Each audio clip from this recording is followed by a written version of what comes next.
السلام عليك يا أبا عبد الله وعلى الأرواح التي حلت بفنائك. عليك مني سلام الله أبدا ما بقيت وبقي الليل والنهار.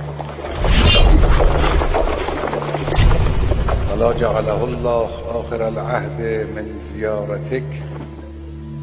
السلام على الحسين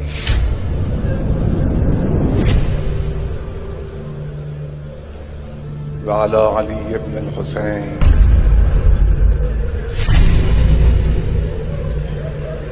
وعلى أولاد الحسين